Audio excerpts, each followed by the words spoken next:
Bom dia. Você pode sentar, por favor.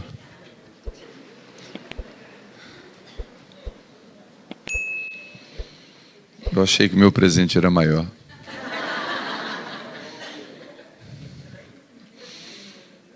Mas são nos frascos menores que tem os melhores perfumes.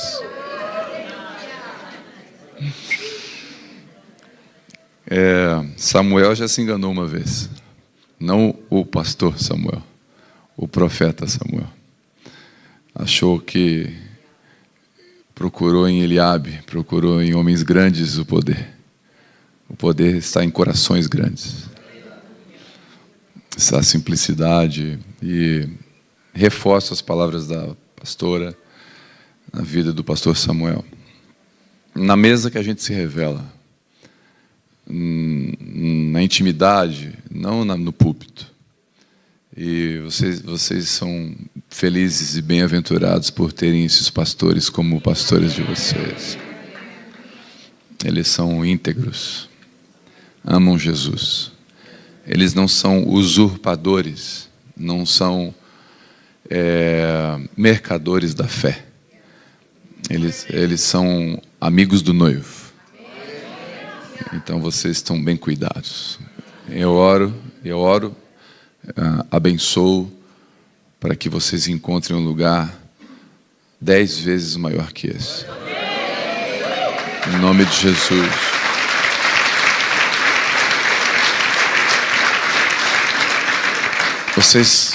Quero abençoar que vocês tenham um espaço para culto para mais de 2.000 pessoas e para as crianças proporcional, estacionamento para mais de 500 automóveis. Esse lugar existe. Fiquem atentos, esse lugar existe. O pé está crescendo. É necessário trocar o sapato. Troquem o sapato. Sem medo. Para onde Deus indica, Ele aponta, Ele paga as contas, as despesas. Fiquem em paz. Deus não deve nada para ninguém. E muito obrigado, por esses dias aqui. Me senti muito honrado, muito cuidado. A comida maravilhosa. Fizeram uns negócios de mel com castanha. Vou sentir mais saudade daquilo do que do pastor. Eu vou sentir aquilo lá, maravilhoso. Maravilhoso. O pastor é legal, mas aquilo lá é maravilhoso. E já estou com saudade da minha esposa, a Viviane, estou com saudade das minhas filhas. Sou um homem muito feliz. Sou um homem muito grato a Deus. Me sinto um homem milionário por ter uma família saudável, por ter filhos que amam a Deus e um casamento saudável. Não um casamento perfeito, não existe casamento perfeito. Se você encontrar um casamento perfeito, desconfie. Desconfie. Todo casamento ele tem ajustes, são pessoas diferentes, Essa é a beleza do casamento. Essa diferença, essa perseverança, não desistir. Quem já pensou em devolver? Fala a verdade. Se eu pudesse um dia, eu devolveria. Minha sogra pega de volta. Mas não dá para devolver. Então, olha para o seu marido e fala: você vai ter que me suportar. Meu Deus. Mas homens que estão aqui, antes de eu ministrar a palavra, eu quero deixar um conselho para os homens. Eu escrevi um livro para homens. Eu ministro há 5 anos, a cada 15 dias, só para homens. Só para homens. E eu acredito muito que um homem posicionado corretamente, ele faz diferença. E um homem, eu gosto de ilustrar. Um homem, ele subiu no alto dos Alpes suíços sendo de rapel, fazendo trilha, aventura, né? E nessa viagem com uma mochila, ele descendo, né, com cordas, ele parou no meio da montanha gelada e viu uma árvore. E ele tirou a casca da árvore com um musgo, não sei se fala musgo, um musgo verde, né, frio, congelado. E ele pegou aquele musgo, colocou na sua mochila e seguiu a viagem. Desceu das montanhas, chegou na sua casa. Sua casa é um lugar alegre, claro, quente, onde ele morava. Ele tirou aquele musgo e colocou em cima de uma mesa no jardim e deixou lá. Passou 3 semanas, ele voltou no seu jardim e aquele musgo não era mais o musgo. Eram flores, orquídeas, eram belas flores e folhas. Aquele musgo mudou. Pergunto, é o mesmo musgo que estava lá em cima, sim ou não? Sim. O que mudou? O ambiente. As sementes belas, flores que estavam dentro, não nasciam naquele ambiente, não cresciam naquele ambiente. Então, uma mulher fria, machucada, depressiva, é porque um homem está gerando um ambiente frio, opressor, machista. Quando um homem gera um ambiente claro, leve, de encorajamento, nossas esposas liberam as flores mais lindas. Nossas esposas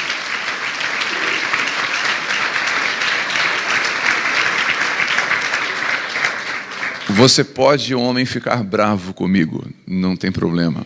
Mas se a sua esposa está triste, depressiva e angustiada, você é o grande culpado. Você é o grande culpado. Você tem um poder. Eu vou provar para você. Assim como Cristo ama a igreja, assim o homem ama a esposa. A igreja não é depressiva, angustiada, derrotada. A igreja é vitoriosa, alegre e feliz. Se Jesus sabe cuidar da igreja, nós homens devemos aprender com Jesus a cuidar das nossas esposas. Amém? Quero encorajar você a ser um homem que faz esse musgo. Pastor, eu tenho um musgo do meu lado. Leva para um ambiente claro, de encorajamento. Né? A minha esposa tirou a carta de motorista, carteira de motorista para dirigir a autorização.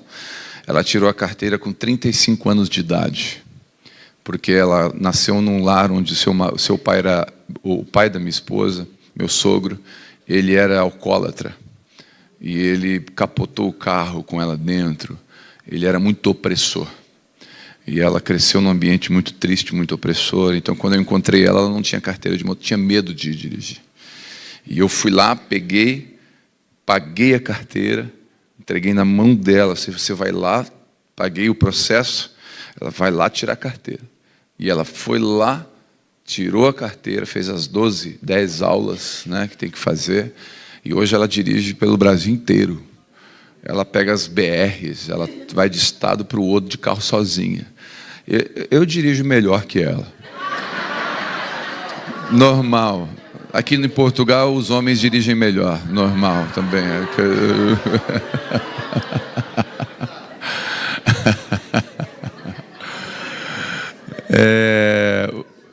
Tem um pastor amigo meu que ele deu o carro para a esposa pela primeira vez. E aí a esposa saiu e ela bateu o carro. Bateu o carro, nada grave, mas bateu o carro. E ela, normal. Ela bateu o carro.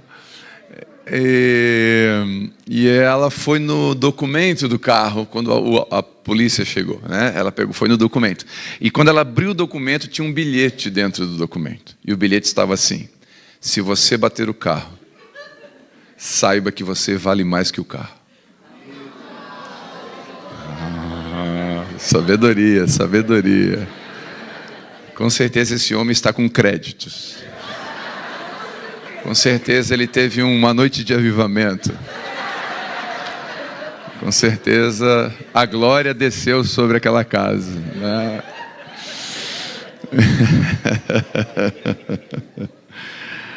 Abra comigo, por favor, a sua Bíblia em Atos dos Apóstolos, capítulo de número 28, por favor. Eu perguntei que horas terminava o culto, o pastor disse que depende do pregador. Então, como eu vou embora só segunda-feira, eu vou pregar até às 5 da tarde. Atos capítulo 28, versículo 1. Amém. Fica tranquilo que eu não vou atrapalhar o seu almoço. Você vai almoçar hoje, tá? Fique tranquilo. Atos 28, versículo 1. Quem achou, diga amém. Quem não achou, diga misericórdia. Alguém disse misericórdia. Então aguardamos. Achou? Vamos lá. Eu vou ler na versão King James. Vamos ler. Estando a salvos em terra, soubemos que a ilha se chamava Malta. Os habitantes da ilha demonstraram impressionante bondade conosco.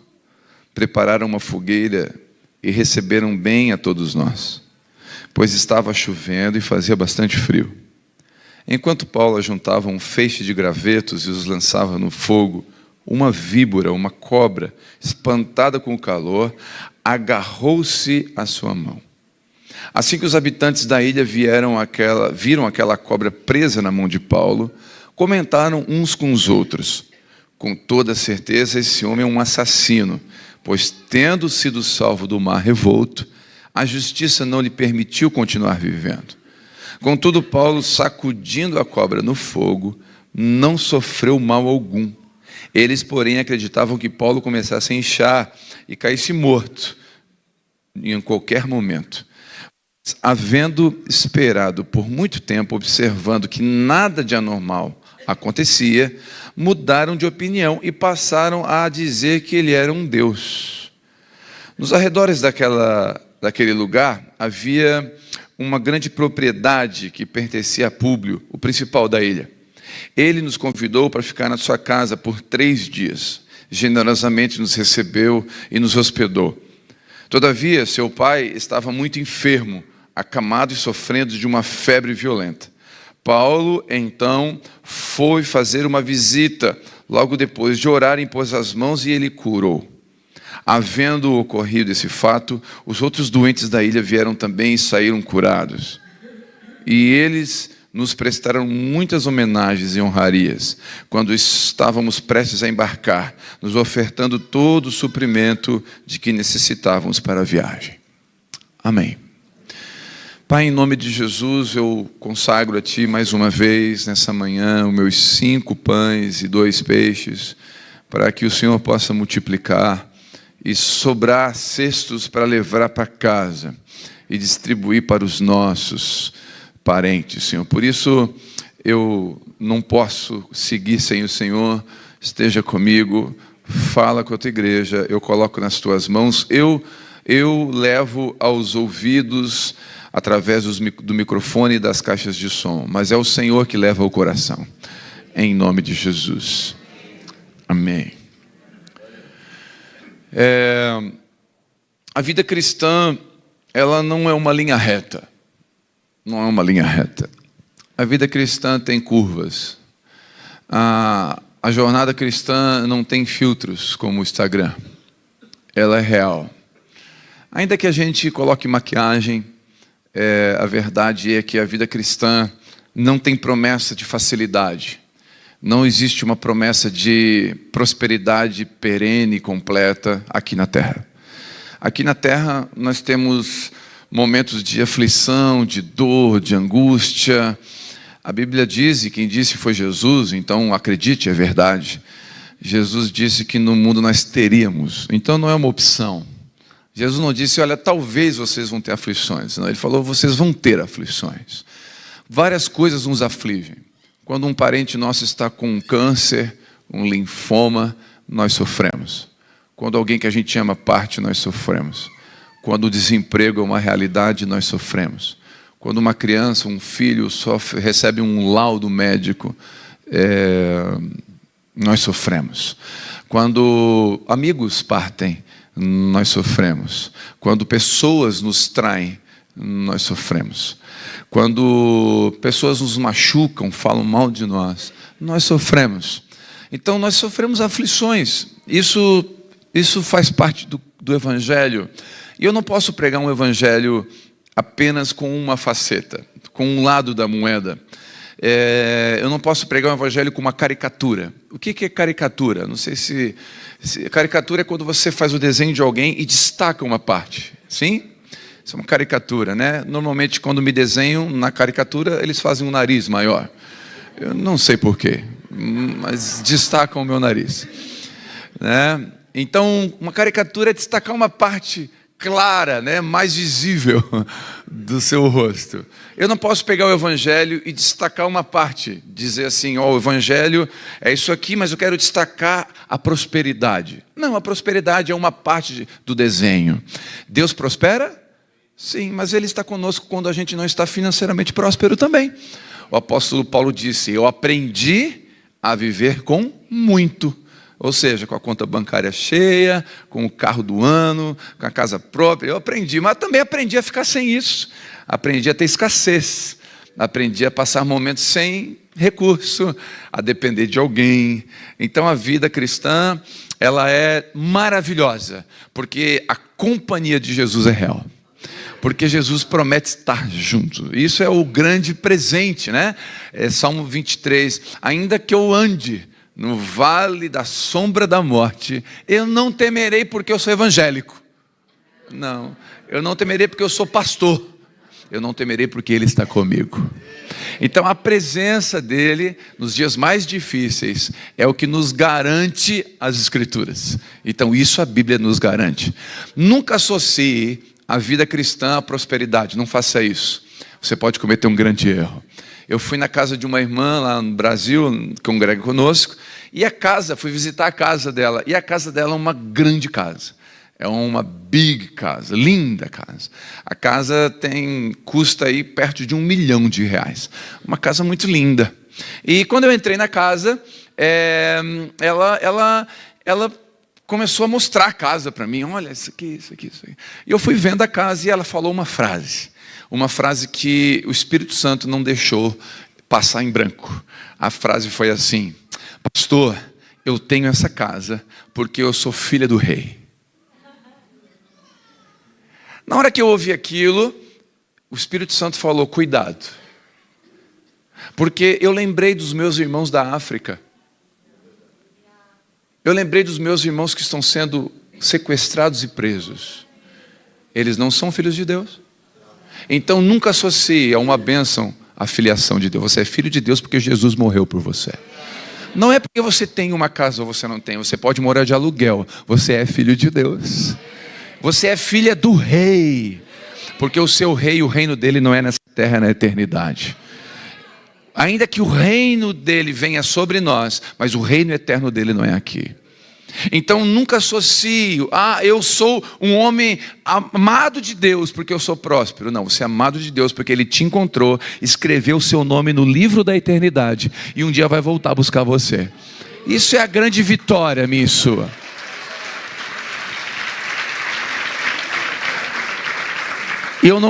Eu não corrigi aquela irmã na hora, porque eu vi ela tão feliz. Eu fiquei assim, eu não vou constrangê-la, né? Até porque, sim, foi um presente de Deus para ela.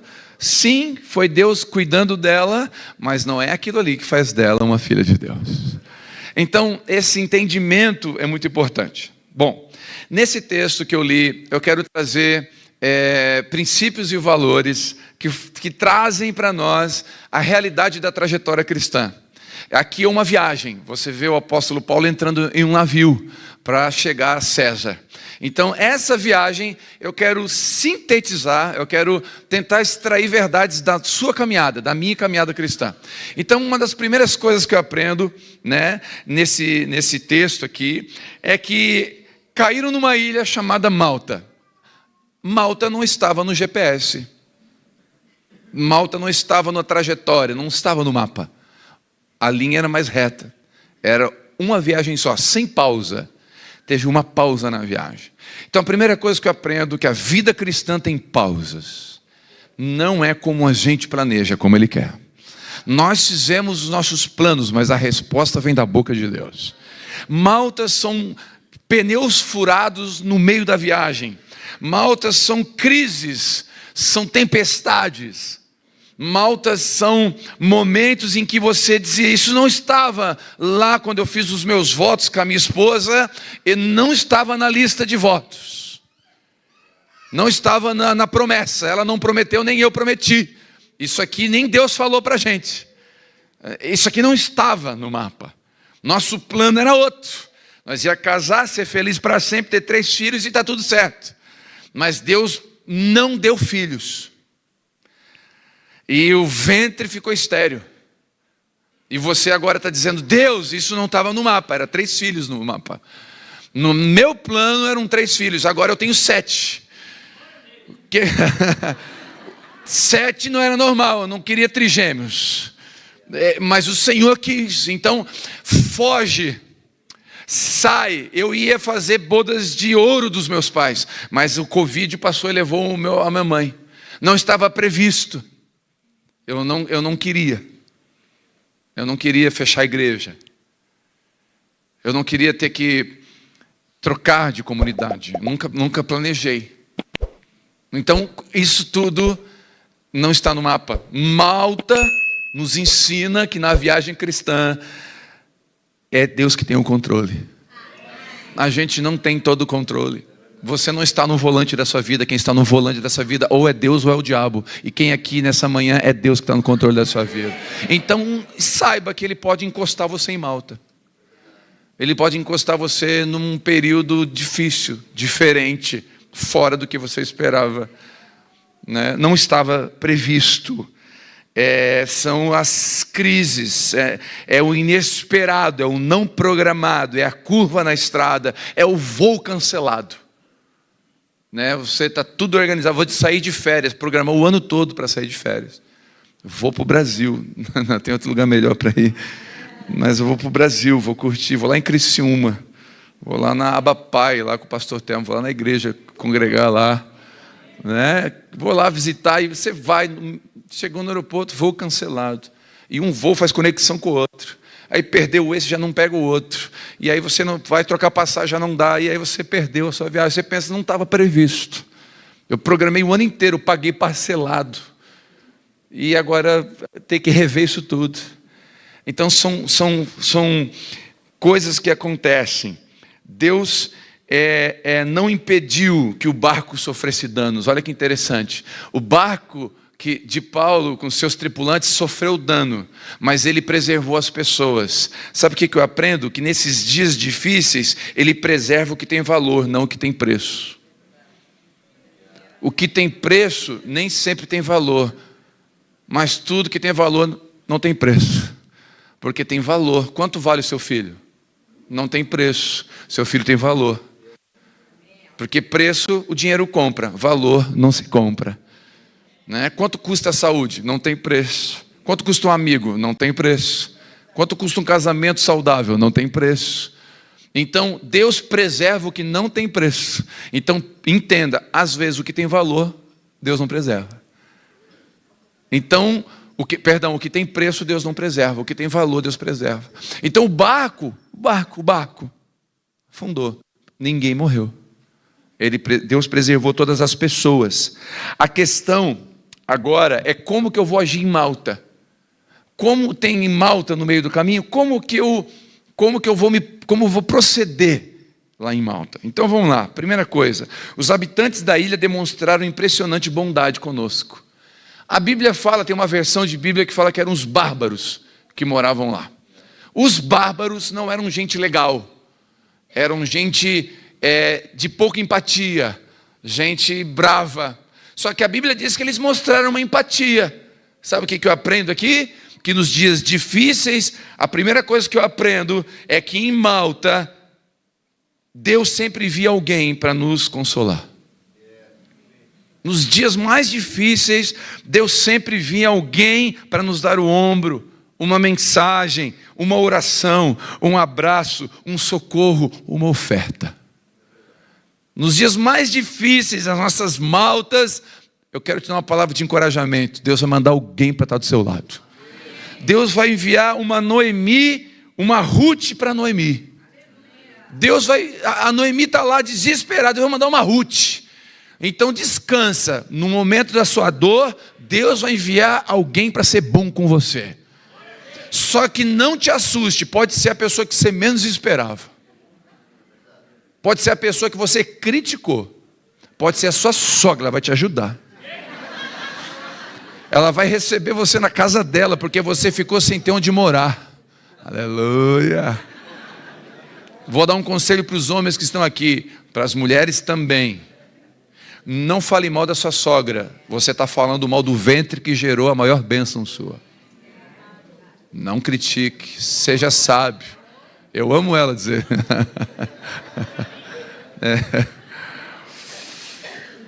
Pô, a pessoa, talvez, irmãos, escute isso. Sempre seja grato com todas as pessoas que passaram pela sua vida. Aprenda a ser grato. Não critique pessoas que passaram pela sua vida. Deus pode fazer você depender dela um dia. Nós, pelo menos na cultura do Brasil, nós temos uma cultura ruim de entrar bem e sair mal. Nós entramos no namoro bem. Amor. Ai, coisa linda. Meu chuchu. Minha paixão. Ai, cartinha todo dia. E flores. E aí, e pega a porta do carro. Aí não deu certo. Termina o namoro pelo WhatsApp. Termina o namoro por e-mail. Pega os presentes que deu, bota numa caixa e joga de volta. A gente não sabe terminar. A gente entra numa igreja para congregar, meu pastor, minha pastora, vocês são bênçãos na minha vida, aleluia, eu sou dessa casa, eu sou dessa igreja, aleluia. Aí o pastor decepciona você sai falando mal do pastor. A gente entra certo, mas sai errado. A gente entra numa empresa para trabalhar, como é que a gente entra? Minha empresa, eu sou do Benfica.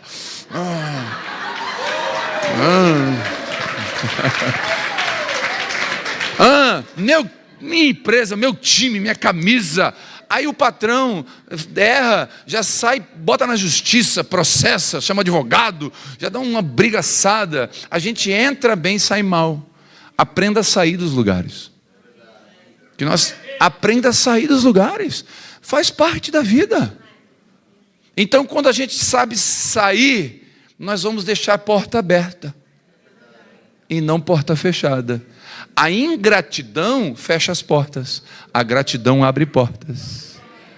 Então quantos querem ter portas abertas? Seja grato.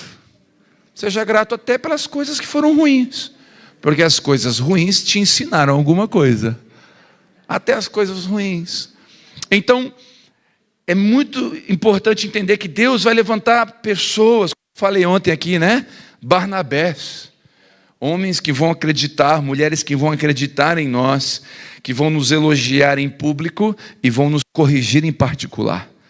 Pessoas, homens e mulheres que observam e percebem os nossos dias ruins. Percebem nos nossos olhos a nossa tristeza. Sabe aquelas pessoas que conseguem perceber a gente? Não apenas ver, mas perceber. Porque ver, todo mundo nos vê, mas poucos nos percebem. Poucos têm sensibilidade de dizer, eu percebi que o seu sorriso está diferente hoje. Por quê? Eu percebi que você não está sorrindo como você sorri. E você já começa a chorar porque alguém te percebeu. Jesus percebia as pessoas. Jesus está caminhando, ele para no meio do nada. Alguém me tocou. Aí Pedro, sempre tem que ser Pedro, porque Pedro eu gosto do Pedro. Eu falo que Pedro escreveu a parábola da orelha perdida, não da ovelha, da orelha, né?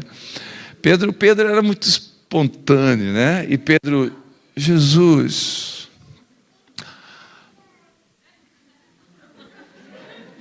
a multidão te aperta. É claro que alguém te tocou.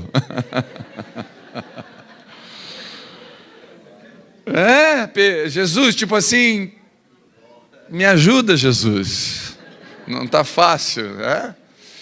Aí Jesus falou, não, eu percebi que alguém me tocou diferente porque de mim saiu poder. Será que nós temos a sensibilidade de perceber? Sabe que nos dias difíceis da nossa vida, Deus levanta pessoas para nos perceber, para cuidar do nosso coração. Eu oro para que Deus levante pessoas para perceber você. Nos dias mais difíceis, sabe aquelas pessoas que Deus levanta para mandar uma oferta para a gente? Uma oferta.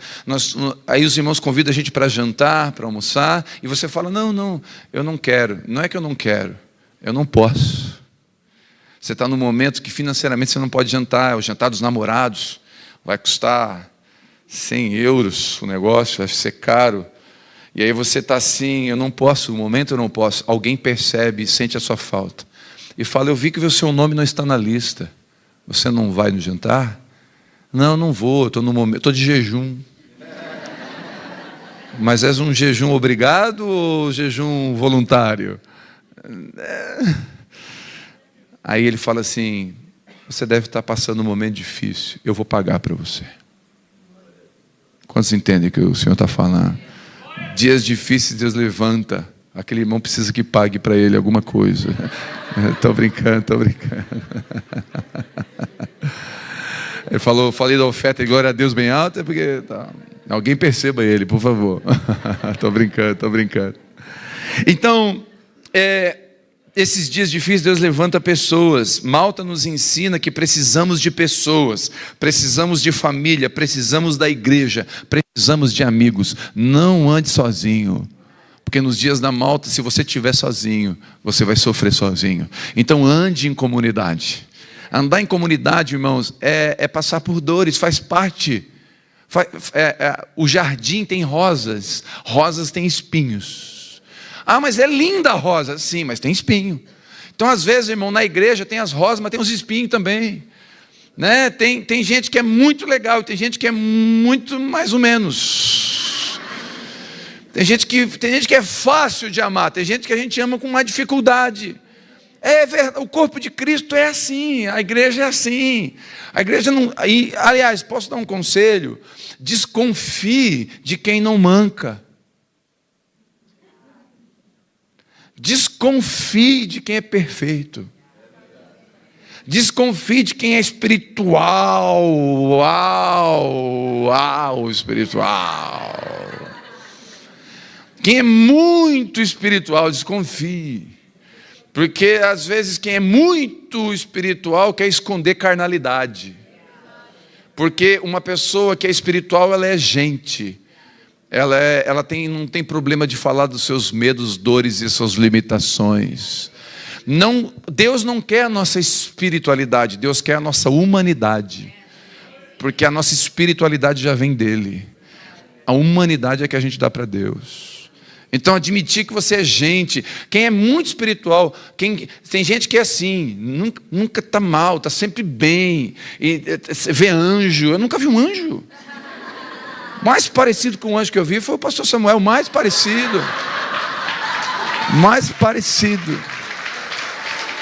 Eu só não vi a asa, eu só não vi as asas, eu não te pedi para tirar a camisa. Eu nunca vi anjo. Tem gente que vê anjo a cada 3 segundos. Meu Deus. Deus fala tanto com a pessoa. Como é que Deus fala tanto assim?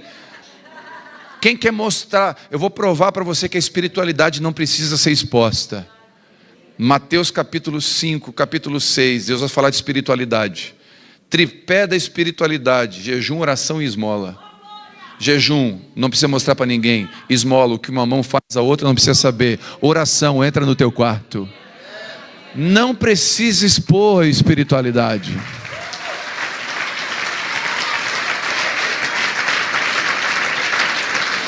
Pessoas que falam, não, eu jejuo tantos dias por semana, aleluia. Vamos lá assistir o jogo do Benfica. Não, eu sou crente, eu vou subir no monte para orar. Vai orar que eu vou para o jogo. Eu já combinei com o pastor, a próxima vinda aqui vai ter que fechar com o jogo do Benfica. Eu quero ir no jogo lá. Falou, Deus, ajunta a agenda. De preferência uma final.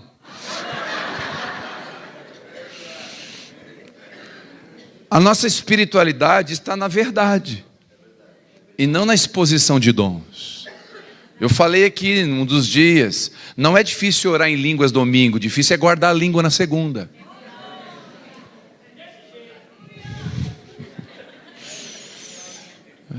A espiritualidade é manifestada nos dons, não nos frutos. É nos frutos que se manifesta a espiritualidade. Então, quando Deus começa a nos coloca em família, é para trabalhar isso na nossa vida. Olha que interessante, o corpo, se você ler Ezequiel 37, você vai ver um exército sendo formado, a partir de ossos secos. Sim? A palavra de Deus vem sobre os ossos e começa a juntar osso com osso é barulho. Pensa o barulho. Eu fui entrando aqui no salão, um barulhão aquilo. Isso é osso com osso. A gente vai juntando uns ossinhos menor, uns ossinhos maior, e vai batendo osso com osso. E não é só osso com osso e barulho. Vem nervos e tendões. Nervos. Tendão é tensão, nervo é nervosismo. Igreja tem tensão e tem nervo. É isso mesmo. Tem hora que é tenso mesmo. Tem hora que tu tem que ir lá dizer para o irmão que você ama ele, mas você queria grudar pelo pescoço. Aí você tem que perdoar, mas você queria mandar embora para outra igreja. Mas você tem que... É tensão. Só que sem tensão e sem nervo, não tem sensibilidade e nem força. Para ter sensibilidade no corpo, é nervo. Para ter força, é tendão. Então o corpo de Cristo fica forte e sensível com as tensões. Faz parte. E a gente vai aprendendo um com o outro. Nem todo mundo tem tudo aqui. Um tem salmo, outro. A Bíblia fala que cada um tem um dom e isso vai crescendo. Que coisa linda é o corpo de Cristo. O corpo de Cristo é lindo. Ele não está perfeito, porque ele vai um dia ser perfeito. Mas ele é lindo. Não existe lugar mais seguro na terra depois da família do que a igreja. A igreja, irmãos. A igreja é um lugar maravilhoso. Então, Deus nos coloca... Ele permite esse grupo. Então eu te abençoo com pessoas que vão ser canal de bênção na sua vida nesses dias. Amém? Segundo ponto. Enquanto Paulo ajuntava um feixe de gravetos e os lançava no fogo, o que aconteceu? O apóstolo Paulo, o barco afundou, todos caíram na ilha, era frio, estava chovendo. O apóstolo Paulo ficou lá sentadinho num canto, ele falou para todos, eu sou o apóstolo Paulo, eu quero uma cadeira vermelha. Eu sou o apóstolo Paulo, eu quero uma carruagem de fogo. Eu sou o apóstolo Paulo, eu quero que todos aí me aqueçam, façam alguma coisa. Não, ele levantou e foi juntar graveto com todo mundo. Sabe o que eu aprendo aqui? Nos dias difíceis, você está sofrendo, mas tem alguém sofrendo também. Levanta e vai ajudar alguém. Não fica nesse lugar de, céus, que tristeza, que angústia, tadinho de mim. Não, tadinho de mim, não. Você está sofrendo, tem alguém sofrendo. Vai no hospital, tem alguém, um parente seu no hospital, do lado, no quarto do lado, tem um parente de alguém no hospital. Então, o apóstolo Paulo aqui me ensina que nos dias difíceis, ajunta um graveto, ajuda a aumentar a fogueira. Está difícil, vocês vão comprar um terreno lindo, maravilhoso, ou alugar um lugar maravilhoso. Amém? Nossa, que legal, pastor, isso aí, prepara um lugarzinho bem bom para mim. Não, irmão, bota a mão no bolso, vamos ajudar. Posso ouvir um amém? Faz parte, é nosso, estamos juntos na ilha. Não é só eu que estou na ilha, não é só você que está, nós estamos na ilha. Não está fácil para ninguém, vamos aquecer a fogueira, vamos aumentar o graveto. Não é meu o negócio, é nosso. A oração do Pai Nosso nos ensina um grande princípio. Pai nosso, pão nosso, perdoa os nossos. Não tem vida com Deus sem ser nosso. Não sou eu, é nosso. Amém? Então, se alguém aqui cair na fé, nós sofremos. Se alguém aqui for elogiado e crescer, nós celebramos. Se alguém aqui prosperar e ficar milionário, nós celebramos.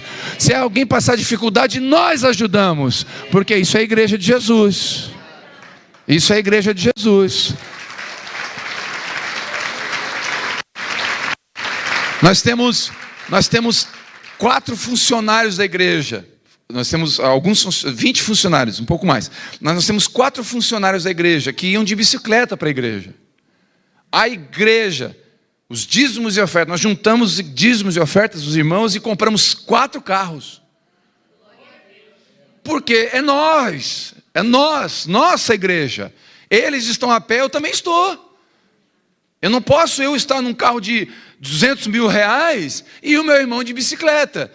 Isso é o corpo de Cristo. Eu não estou falando de gente que não é do corpo, estou falando de gente que está no corpo. Gente que é irmão em Cristo, não aventureiros. Não pessoas que não têm compromisso com a igreja. Gente que está com a igreja. Amém, queridos? É entender o corpo de Cristo. A igreja precisa se mover. É Ele sofrendo. Nós estamos juntos, sofremos juntos. Então, entender isso é importante. Na pandemia, a igreja chamou todos os irmãos que congregam com a gente, que estavam desempregados e pagando aluguel, e a igreja pagou o aluguel. Pagou o aluguel, pagou a conta de luz, de energia, de água, porque estava passando um momento difícil. Quantos entendem o que o Senhor está falando com a gente hoje aqui? É um momento. Agora, esses irmãos que foram ajudados, agora prosperaram. O que eles estão fazendo? Ajudando outro irmão que não estava conseguindo. É a igreja. Vai ter um momento que eu vou ser ajudado. Vai ter um momento que eu vou ajudar. Glória a Deus se fosse sempre ajudar.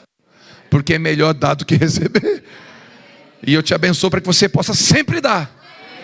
E dar mais, e dar mais. Se Deus, em nome de Jesus, se tem alguém aqui, Senhor, nesse lugar, que tem um coração generoso, que não vai se perder com dinheiro, faz ele ficar bilionário. Mas se fosse perder, não dá, Senhor. Amém? Essa é a minha oração, porque isso é a igreja de Cristo. Então, quando eu entendo isso, eu vou botar a mão. Né? Seja um profeta de Deus, não um profeta do caos. Malta é esse lugar onde eu vou servir alguém. Nós temos uma irmã lá na igreja, a Ana, que perdeu o marido com Covid. É uma jovem senhora. E ela perdeu o marido, tem só uma filha. E o que ela fez? Passou ali o luto, né, o período de luto, de dor. Ela olhou para o lado e percebeu que mais irmãs haviam perdido seus maridos. E ela criou um ministério chamado Noemi. O Ministério das Viúvas.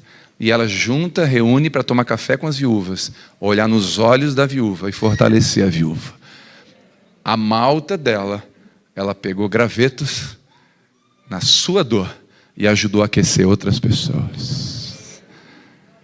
Aqueça alguém. Recebe isso? Então, ajude nesse processo, olhe para o lado, tem alguém passando guerra junto com você.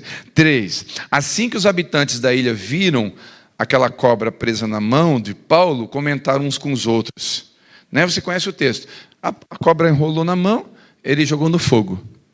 Aí disseram, pode ver que tem pecado. Pode ver que não está dando dízimo. Pode ver que, Deus só, isso é castigo de Deus. Aí a cobra, né, jogou fora, ele pensou, vai morder, vai morrer. Ele ficava só olhando assim, vai morrer. Vai cair para a direita, vai cair para a esquerda, vai morrer. Aí Paulo não morre, não incha, Paulo fica normal. Aí eles mudaram de ideia. Acho que ele é um Deus. Sabe o que eu aprendo nos dias difíceis? Sempre tem alguém julgando a gente. Sempre tem alguém julgando a gente. E não te incomoda. Tem aqueles que vão dizer, é um Deus. E tem aqueles que vão dizer, é um endemoniado. Nem o elogio e nem a crítica podem parar e nem derrubar você. Então, cuidado, a crítica não te para, mas o elogio também não te derruba, porque os elogios são perigosos. Tão perigosos quanto a crítica. Você pensa, não, a crítica é perigosa. Não, perigoso é o elogio. Porque o elogio te embriaga. O elogio te coloca num lugar que não é verdade. Porque Paulo não era um Deus. Então, bastante cuidado. Pastor, como é que eu faço? Faz silêncio, olho no alvo e segue a corrida que Deus te deu. Não importa o que estão falando de você. Esses dias, um irmão veio me defender. Ele falou, pastor, eu te defendi. Falei, você me defendeu? Sim, eu estava na minha empresa e começaram a falar mal de você. Falar coisas de você e eu fui defender você. Eu falei, você não conhece o meu pastor. Meu pastor não é isso aí que você está falando. E era realmente uma mentira que eles estavam falando. Aquilo ali era uma mentira. Eles estavam falando. Aí eu falei, irmão, na próxima vez, não me defende. Por quê, pastor? Porque, na verdade, se ele me conhecesse bem, de verdade, ele teria bastante coisa para falar.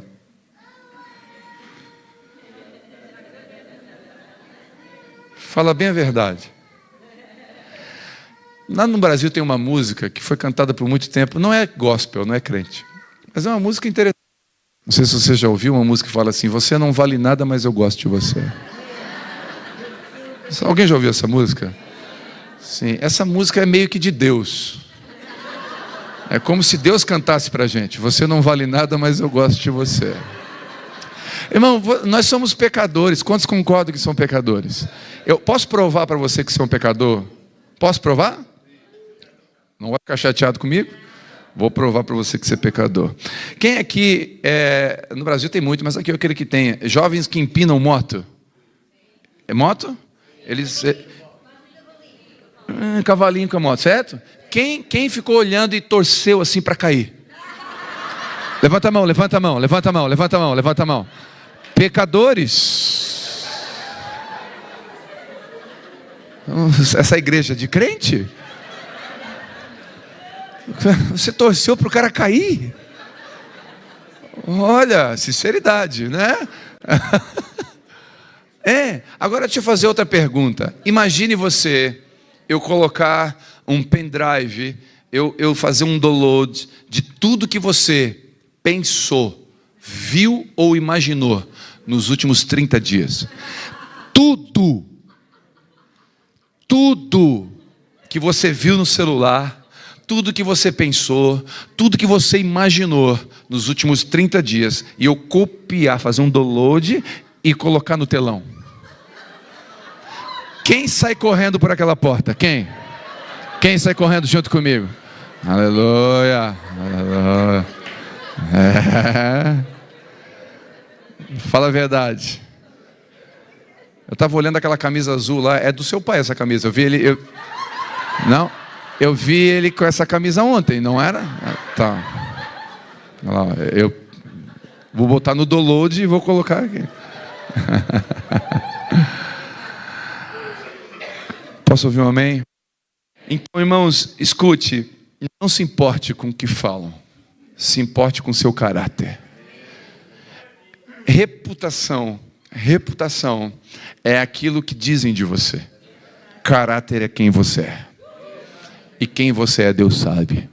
E deixe Deus ser o seu juiz. Deixe o Senhor. O apóstolo Paulo diz, eu não julgo a mim mesmo. E não permito que ninguém me julgue. Mas que o Senhor me julgue. Sabe o que ele está dizendo? Eu não confio na minha justiça. Nem no meu julgamento. Eu posso achar que eu sou bom, mas eu não sou. Tem horas que eu acho que eu sou quase um anjo, mas eu não sou. Tem hora que eu sou santo, porque eu jejuei 7 dias. E aí mas você não é. Nossa justiça é como um trapo de imundícia. Nossa justiça não se compara com a justiça de Deus. Por isso que somos salvos pela graça e tão somente pela graça. Nenhum de nós alcançamos a eternidade por mérito, para que a glória não seja dos homens, diz o apóstolo Paulo, mas a glória seja toda daquele que nos salvou. Quantos creem nisso, aplauda aquele que vive para sempre, ele é digno de toda honra e glória.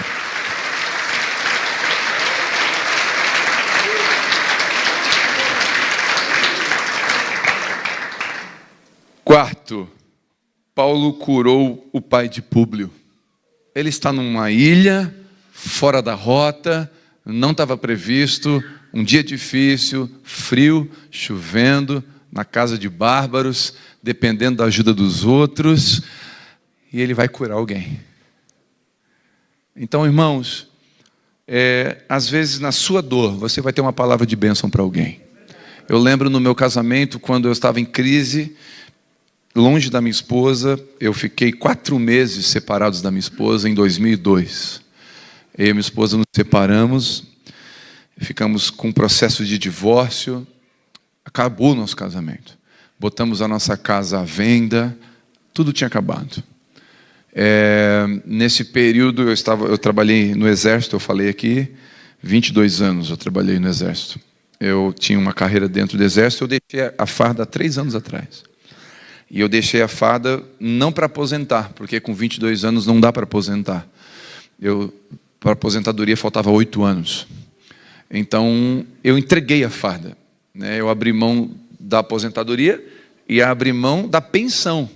Não sei se usa essa expressão, a pensão para as filhas. Então as minhas filhas ficariam com o meu salário até elas morrerem. Elas poderiam, se elas durassem 90 anos, elas iam receber o meu salário por 90 anos. E eu abri mão disso, foi um dos dias mais difíceis da minha vida. Depois do divórcio, da época do divórcio, foi um dia muito difícil para mim, uma renúncia muito forte para mim. Eu tirar a farda, entregar, foi muito difícil para mim.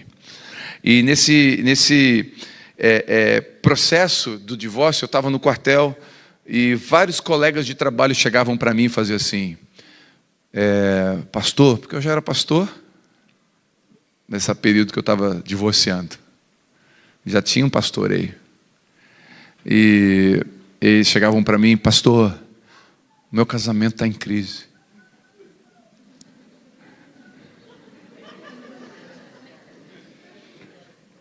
E eu dizia: o que aconteceu? Ele falava, eu respondia: olha, faz isso, faz isso, faz isso. Passava uma semana, me procurava: pastor, obrigado, seus conselhos salvaram o meu casamento. E eu divorciado, eu querendo restaurar o meu, e eu estava ajudando alguém. E quando eu terminava de aconselhar, eu ia para o meu quarto chorar. Dizia: Deus, como é que o Senhor está curando o casamento dos outros através do meu que está destruído? Como é que o Senhor está me usando para salvar alguém se eu estou perdido? É Paulo na ilha curando o pai de Públio. É Paulo na ilha de Malta se preocupando ainda, sendo usado por Deus.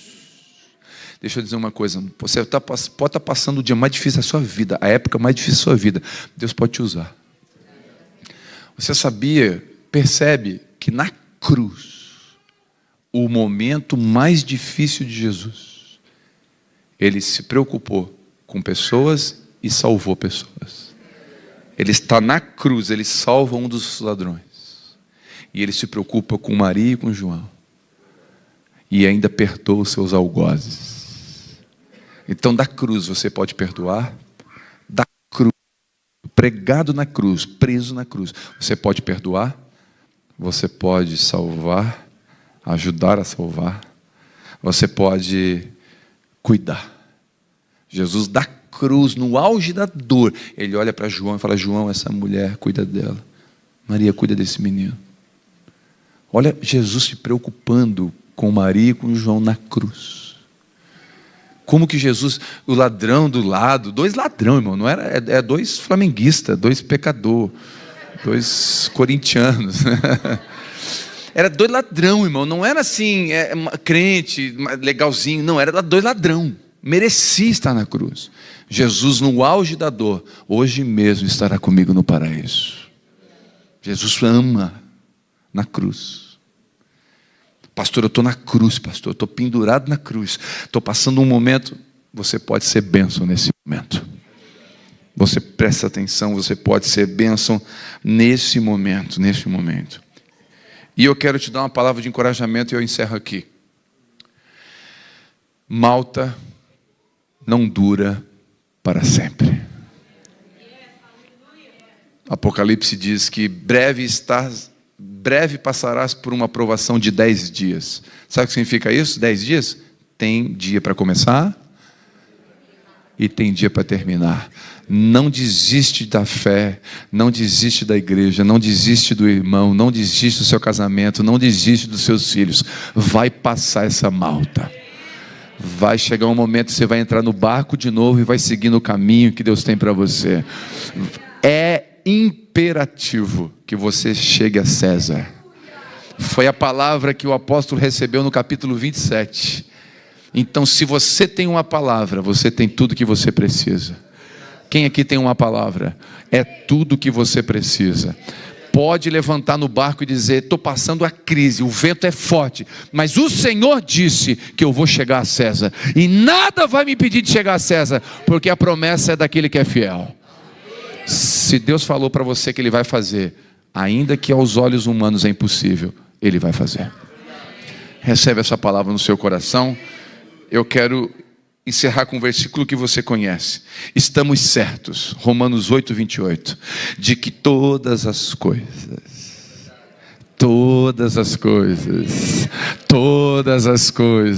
coisas boas, ruins, legais, não legais, pessoas boas, pessoas ruins, maltas, naufrágios, tempestades, todas as coisas cooperam para o bem daqueles que amam a Deus segundo o seu propósito.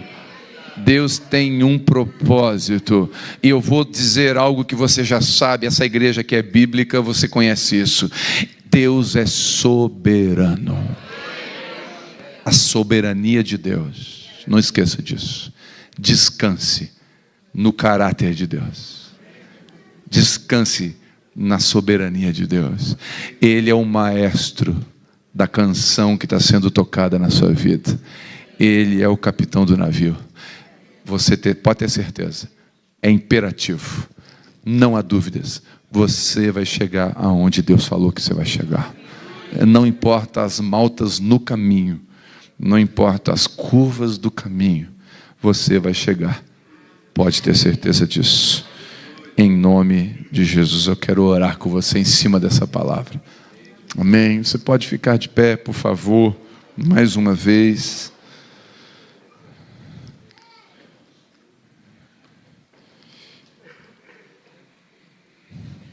Em nome de Jesus. Eu gosto de uma frase de George Miller. George Miller, para quem não conhece, recomendo a leitura da biografia, da história de George Miller. George Miller foi um homem que, na sua história, sustentou, cuidou, amou, foi pai de mais de 20 mil órfãos, construiu orfanatos na Inglaterra. George Miller era um homem que nunca pediu uma oferta e sustentou dezenas de orfanatos. George Miller tem uma frase, perguntavam para ele: como que você fez o que você fez? E a resposta dele foi: eu ouvi e acreditei.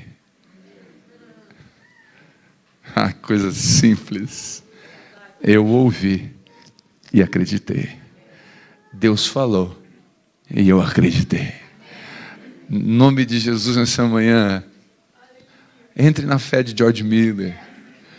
Eu ouvi e acreditei. Deus falou: Noé, constrói uma arca no deserto. Quantas vezes Deus falou isso para Noé? Uma vez só. E Noé andou 100 anos em uma palavra. Uma palavra só. Ele ouviu e acreditou.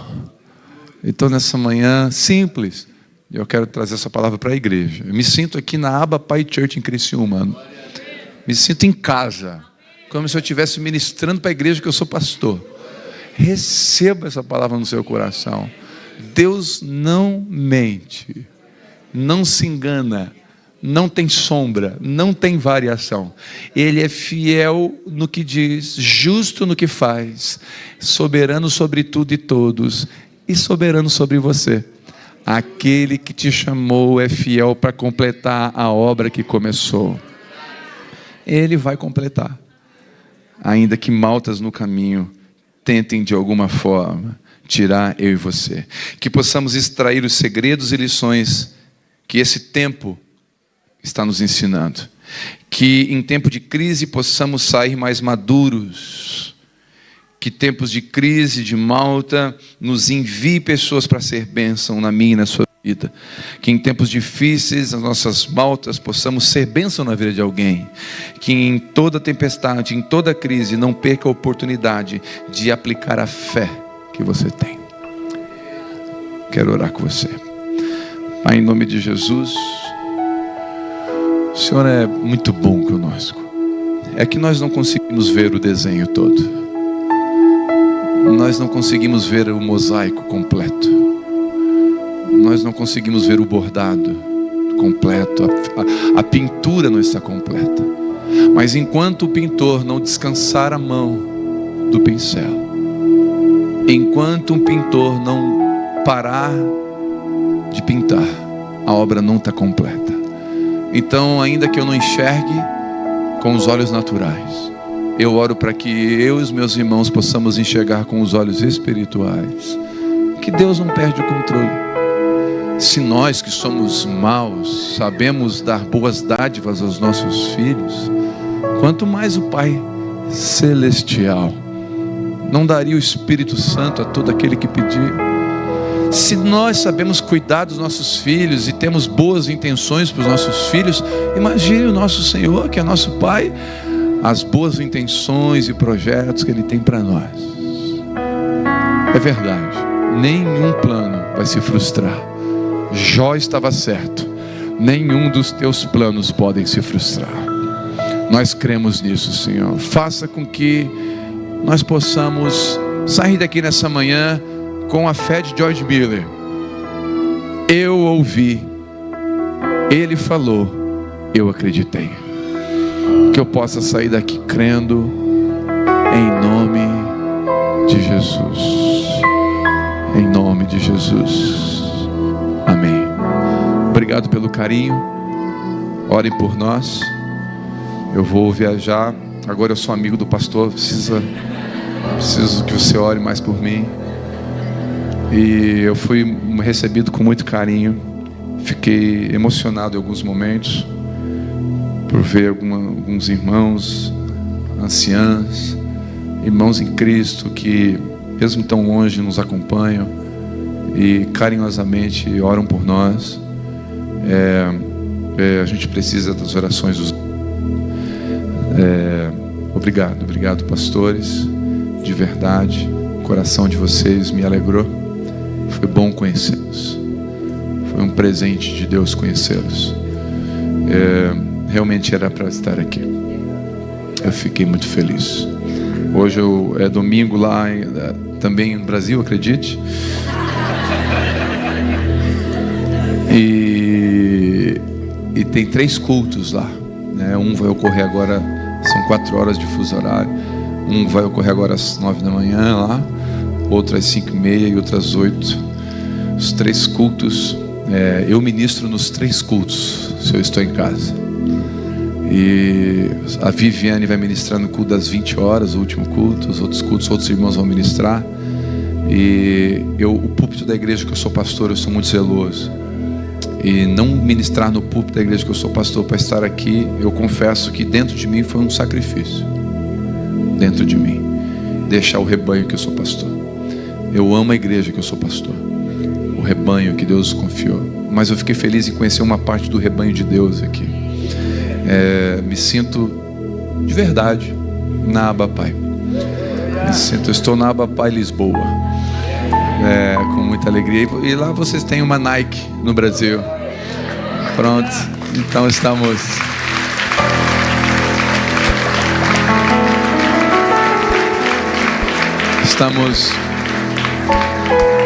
kits, né?